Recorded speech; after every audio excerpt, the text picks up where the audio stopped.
मुंबईमध्ये 7 बांगलादेशी नागरिकांना अटक करण्यात आली आहे। या क्षणाची महत्त्वाची अपडेट आपण पाहतोय। आरसीएफ पोलीस ठाण्याच्या हद्दीमध्ये ही कारवाई करण्यात आली आहे। गेल्या 5 वर्षांपासून माहुल भागामध्ये हे बांगलादेशी वास्तव्य करत होते। अवैध बांगलादेशींविरोधात कारवाईला आता वेग आलेला आहे आणि त्या पार्श्वभूमीवर पुण्यानंतर मुंबईत देखील 7 बांगलादेशी नागरिकांना अटक करण्यात आली आहे। मुंबईमध्ये 7 बांगलादेशी नागरिकांना अटक करण्यात आली आहे। या क्षणाची महत्त्वाची अपडेट आपण पाहतोय। आरसीएफ पोलीस ठाण्याच्या हद्दीमध्ये ही कारवाई करण्यात आली आहे। गेल्या 5 वर्षांपासून माहुल भागामध्ये हे बांगलादेशी वास्तव्य करत होते। अवैध बांगलादेशींविरोधात कारवाईला आता वेग आलेला आहे आणि त्या पार्श्वभूमीवर पुण्यानंतर मुंबईत देखील 7 बांगलादेशी नागरिकांना अटक करण्यात आली आहे।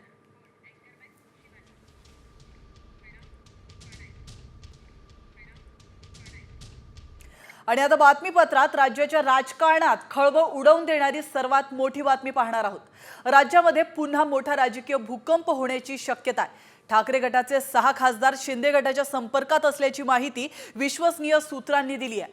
ऑपरेशन टायगरची चर्चा गेल्या अनेक दिवसांपासून होती, मात्र पक्षांतर बंदी कायद्यामुळे आता खासदारांचं तळ्यात मळ्यात सुरू होतं।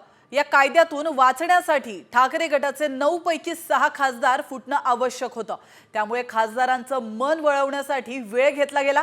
आता अखेर 6 खासदारांचं मन वळवण्यात एकनाथ शिंदेंच्या शिवसेनेला यश आल्याची माहिती सूत्रांनी दिली आहे। त्यामुळे त्यासाठी पडद्यामागची तयारी झाल्याचं देखील सूत्रांकडून कळत आहे।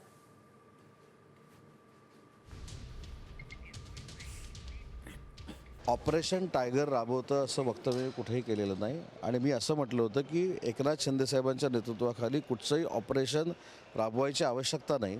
त्यांनी 2.5 वर्षामध्ये जे प्रामाणिकपणानं महाराष्ट्राच्या विकासासाठी काम केलं आहे, शिवसेना संघटनेसाठी काम केलं आहे, त्याच्यामुळं त्यांच्या ताकदीवर विश्वास ठेवून, त्यांच्या कामावर विश्वास ठेवून अनेक लोक ऑपरेशनशिवाय त्यांच्या संपर्कामध्ये आहेत। आणि मी असं म्हटलं होतं की येत्या 90 दिवसामध्ये 8 ते 10 हे माजी आमदार देखील, उमेदवार देखील, खासदारकीला उभे राहिलेले उमेदवार देखील माननीय एकनाथ शिंदे साहेबांच्या नेतृत्वावर विश्वास ठेवत येतील, याच्यावर आजही माझा विश्वास आणि आजही मी ठाम आहे। तर दुसरीकडे ठाकरे गटाचे 2 ते 3 खासदार आपल्या संपर्कात असल्याचा दावा शिंदे गटाचे आमदार संतोष बांगर यांनी केलाय। खासदार संजय राऊतही शिंदे गटात येणार असं देखील त्यांनी म्हटलंय।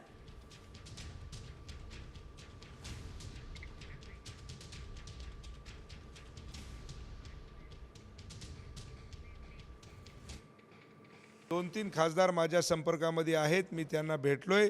त्यांनी मला सांगितलंय की संतोषराव, लवकरात लवकर आम्ही तुमच्याकडे येऊन तुमच्या मनासारखं होणार आहे। संजय राऊतांनी सकाळी एक टीका केली की संजय राऊत तिकडे येणार आहे। आता संजय राऊत तुमच्या संजय राऊतच येणार आहे इकडे। तुम्हाला सांगतो तिकडे कदरला आता त्याला माहीत झालं की तिकडे काही राहिलं नाही, त्याच्यामुळे संजय राऊतचीच एंट्री आमच्याकडे येणार आहे। संजय राऊत म्हणजे ह्या 6 मध्ये संजय राऊत पण आहेत म्हणायचे। संजय राऊत 100%च आहेत।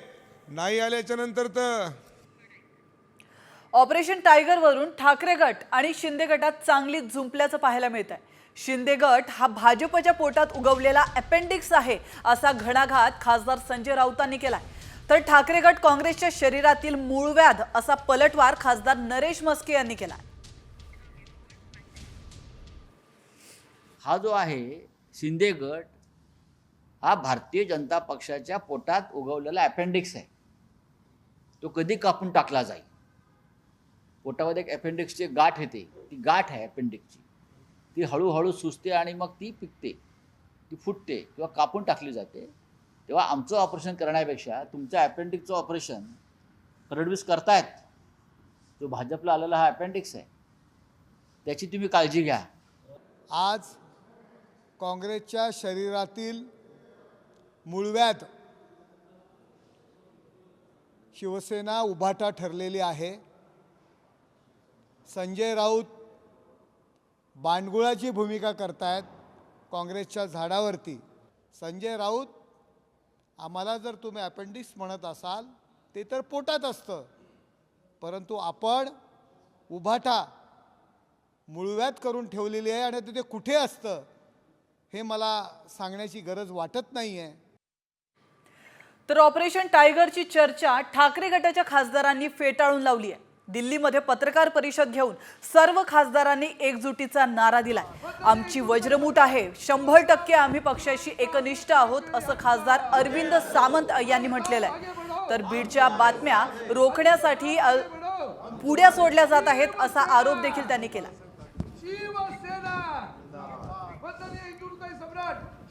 नवीन कार्यालय मिळालं, त्याचं आम्ही उद्घाटन केलं, तेव्हाही सगळे खासदार हजर होते। आताही हे 9च्या 9 खासदार हजर आहेत इथे। 9 आता संजय दिना आता येतील 2 मिनिटांमध्ये। आणि म्हणून आम्ही मुद्दाम सगळ्यांना एकत्र आणलं की ज्यांना कुणाला वाटतं त्यांनी अगदी व्यक्तिशः जरी बोललं तरीच राहिलं, आमची वज्रमुठ आहे, मजबूत, टायगर जिंदा आहे, तसे सगळे आहे तिकडे। आणि तिथं काही चढ उतार होऊ द्या, आम्ही सारे शिवसेना, उद्धव बाळासाहेब ठाकरे या पक्षासोबत आहोत। त्यामुळे ज्या कोणी बातम्या सोडतायत त्यांना हे समोर आता हे चित्र दिसतंय, त्यातनं तुम्ही आपण समजून मंत्र्यांवर गंभीर आरोप होत राहत आहेत। काल परवाकडे सुद्धा शेतकऱ्यांच्या तिथे अमरावतीमध्ये आंदोलन झालं, मंत्री गेले तेव्हा लोकांनी कापसाच्या कांड्या फेकल्या त्यांच्या गाडीवर, हे विसरू नका बरं का। तो सगळा असंतोष कुठे डायवर्ट करायचा, तर त्याचे हे प्रकरण आहे। विरोधी पक्षनेते राहुल गांधी महाराष्ट्रातील मतदार याद्यांवर प्रश्नचिन्ह उपस्थित त्यांनी केलेला आहे। महाराष्ट्राची प्रौढ लोकसंख्या ही 9,54,00,000, मग मतदार त्यापेक्षा अधिक कसे असा सवाल राहुल गांधी यांनी विचारलाय। लोकसभेनंतर विधानसभेआधी 39 लाख मतदार वाढल्याचा दावा देखील त्यांनी केलाय। लोकसभा आणि विधानसभेच्या फोटोसह मतदार याद्या देण्याची मागणी देखील त्यांनी निवडणूक आयोगाकडे केली आहे। निवडणूक आयोगाने उत्तर दिलं नाहीत तर कोर्टात जाण्याचा इशारा देखील राहुल गांधी यांनी दिला।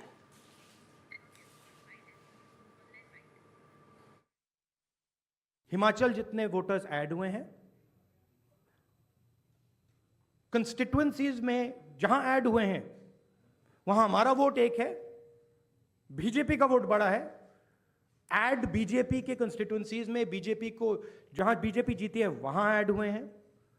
और फाइनल फैक्ट, महाराष्ट्र से पॉपुलेशन से ज्यादा इलेक्शन कमीशन कह रहा है कि वोटर्स है। These are not speculations, these are facts, and this is not our data, this is election commission data. Lok Sabha की final voter list, name, address, photograph. Vidhan Sabha की final voter list, name, address, photograph. आप ये list हमें नहीं दे रहे हो।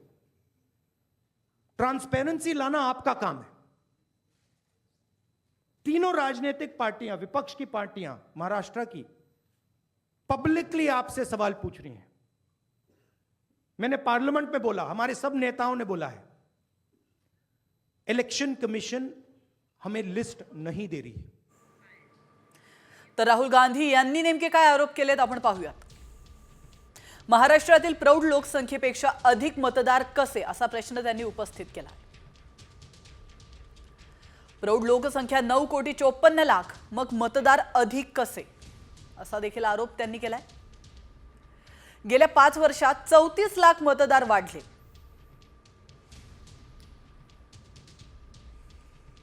लोकसभेनंतर केवळ 5 महिन्यात 39 लाख मतदार कसे वाढले?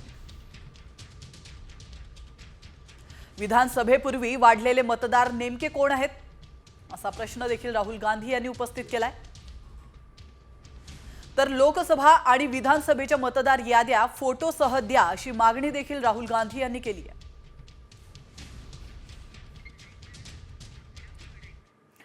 तर राहुल गांधींच्या या आरोपांना मुख्यमंत्री देवेंद्र फडणवीस यांनी उत्तर दिलंय। दिल्लीत पराभवाच्या भीतीने कव्हर फायरिंग सुरू असल्याचा पलटवार फडणवीसांनी केला।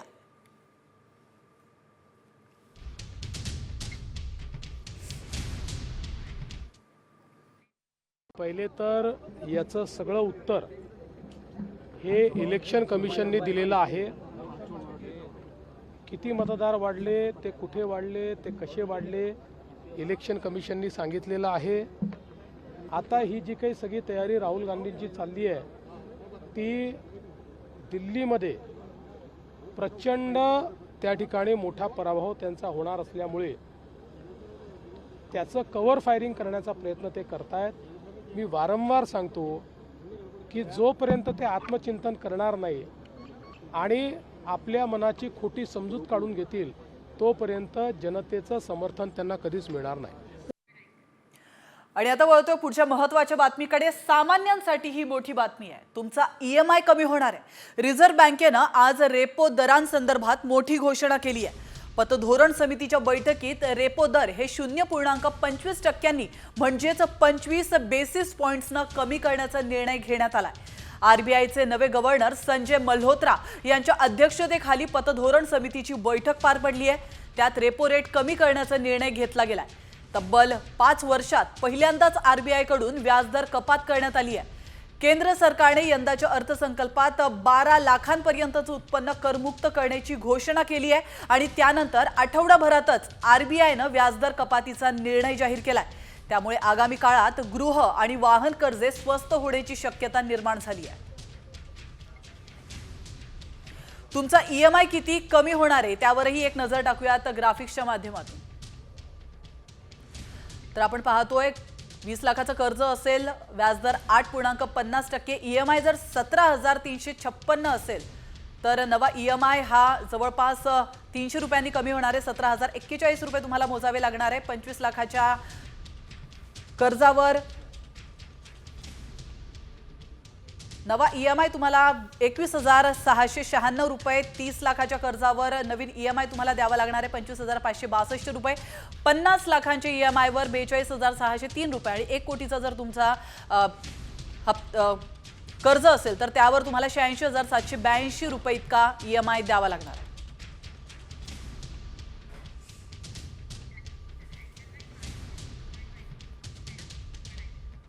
आणि आता घेऊयात बातम्यांचा वेगवान आढावा. महाराष्ट्रात 2019च्या विधानसभा निवडणुका आणि लोकसभा निवडणुकीदरम्यान 2024 मध्ये 32 लाख मतदार जोडले गेलेत. 2024च्या लोकसभा निवडणुकीत आणि विधानसभा निवडणुकांमधील 5 महिन्यांच्या कालावधीमध्ये 39 लाख मतदार जोडले गेलेत. हे 39 लाख मतदार कोण आहेत असा गंभीर आरोप लोकसभेतील विरोधी पक्षनेते राहुल गांधी यांनी विचारला. एकनाथ शिंदेंची शिवसेना ठाकरे गटाला धक्का देण्याच्या तयारीत आहे. विधानसभा निवडणुकीत ठाकरेंच्या सेनेचा कणा असलेले 2 माजी आमदार ठाकरेंची साथ सोडणार असल्याची खात्रीलायक माहिती समोर आली आहे. आता हे 2 माजी आमदार जय महाराष्ट्र करण्याच्या तयारीत आहेत.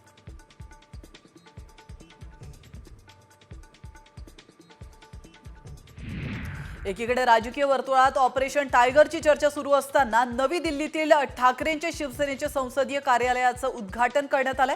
यावेळी लोकसभेतील 9 पैकी 8 खासदार उपस्थित होते. खासदार संजय राऊत आणि शिवसेना ठाकरे गटाचे गटनेते खासदार अरविंद सावंत यांच्या हस्ते या संसदीय कार्यालयाचं उद्घाटन झालंय. ऑपरेशन टायगरवर आता राऊतांनी तोंड उघडलेलं आहे. खासदारांबाबत अफवा पसरवणं सुरू असल्याचं त्यांनी म्हटलंय. 6 काय त्यांनी 9 जण संपर्कात असल्याचं सांगावं असं म्हणत खासदार शिंदे गटामध्ये जाण्याचं वृत्त राऊतांनी फेटाळलंय. अमोल मिटकरी दुचाकीवरून निवारा केंद्रात पोहोचलेत. यावेळी केंद्राच्या संचालकांची चांगलीच धावपळ उडाली. अनेक ज्येष्ठ नागरिकांना मूलभूत सुविधा मिळत नाहीयेत, वेळेवर जेवण औषधं मिळत नाहीयेत आणि याशिवाय महिन्याकाठी मिळणारं 2,000 रुपयांचं मानधन देखील त्यांच्यापर्यंत पोहोचत नसल्याचं समोर आलंय. अंतरवाली सराटीमधील जरांगे पाटलांचं उपोषण स्थळ हटवलं गेलंय. मंडप आणि स्टेज देखील काढण्यात आलाय. मनोज जरांगे यांनी यापुढे उपोषण न करण्याचा निर्णय घेतलाय. थेट समोरासमोरची लढाई लढणार असल्याचं देखील त्यांनी जाहीर केलंय. म्हणून सरपंच आणि ग्रामस्थांकडून मंडप हटवण्यात आलाय.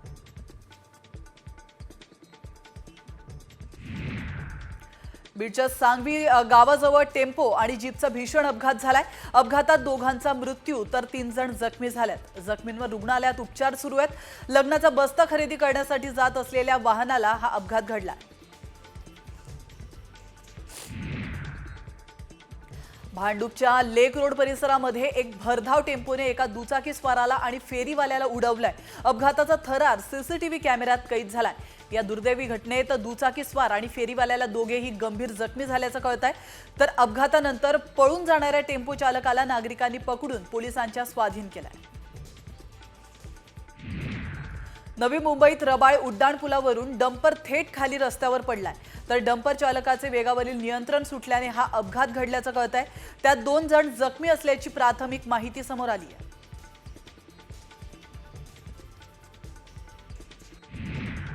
चारचाकी वाहनाचे चाक अंगावरून गेल्याने एका 5 वर्षीय बालकाचा दुर्दैवी मृत्यू झाल्याची घटना हॉटेल एक्सप्रेस इनच्या प्रांगणात घडली आहे। ध्रुव राजपूत असं या अपघातात मृत्यू झालेल्या बालकाचं नाव आहे। ही घटना नाशिकमध्ये घडली आहे। पुणे नाशिक महामार्गावर आळे फाटा बायपासला लक्झरी बस आणि कंटेनरमध्ये भीषण अपघात घडलाय। या अपघातात बसमधील 40 ते 50 प्रवासी जखमी झालेत। जखमी प्रवाशांना उपचारासाठी खासगी रुग्णालयामध्ये दाखल करण्यात आलंय। पुण्याकडे जात असलेल्या बसने पुढे चाललेल्या कंटेनरला मागून धडक दिल्याने हा अपघात घडलाय। पुण्यातील बापदेव घाटात कंटेनर आणि पीएमपी बसची जोरदार धडक झाली आहे। कंटेनरचा ताबा सुटल्याने हा अपघात झालाय। सुदैवाने कोणतीही जीवितहानी या ठिकाणी झालेली नाहीये, मात्र 2 जण गंभीर जखमी झालेत।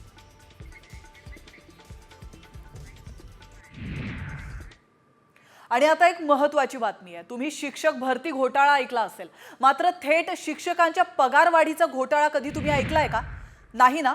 तोच आम्ही तुम्हाला आज दाखवणार आहोत। बनावट GR काढून शिक्षकांचे पगार कसे वाढवण्यात आले आणि शिक्षकांनाही कसा चुना लावण्यात आलाय, त्यावरचा हा विशेष रिपोर्ट पाहूयात।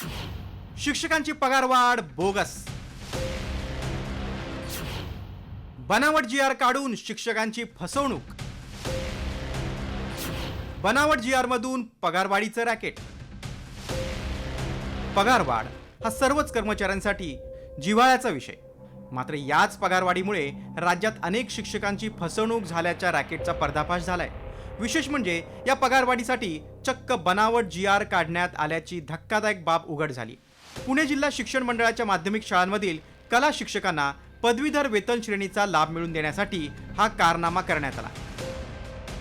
आरोपी डॉक्टर दीपक चांदणेनं अशा 50 शिक्षकांना तब्बल 17 लाख रुपयांना गंडवलं। मात्र शिक्षण अधिकाऱ्यांना हा प्रकार लक्षात आल्यानंतर दीपक चांदणेचं बिंग फुटलं। हा फसवणुकीचा प्रकार नेमका कसा घडला ते पाहूया। 19 ऑक्टोबर 2024 ते 27 डिसेंबर 2024 दरम्यान हा प्रकार घडला। AM ही पदवी मिळवल्यानंतरच वरिष्ठ वेतन श्रेणी, मात्र दीपक चांदणेनं ATD पदविका कला शिक्षकांना गाठलं। शिक्षक विभागातील ओळखीतून लाभ मिळवून देण्याचं चांदणेचं आमिष होतं। लाभाच्या बदल्यात 50 शिक्षकांकडून 17 लाख रुपये उकळले। डिजिटल स्वाक्षरी करून बनावट GR काढला। मात्र बनावट शासन निर्णय समाज माध्यमात व्हायरल झाला।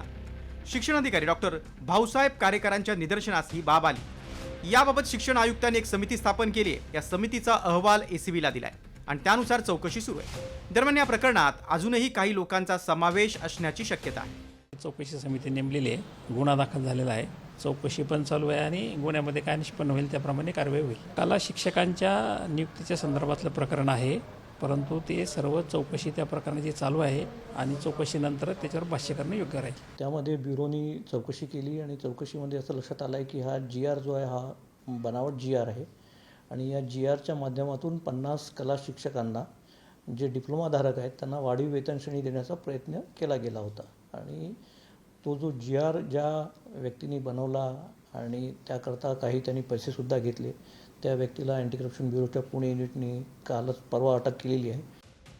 प्रत्येक कर्मचाऱ्याला पगारवाढीची अपेक्षा असते।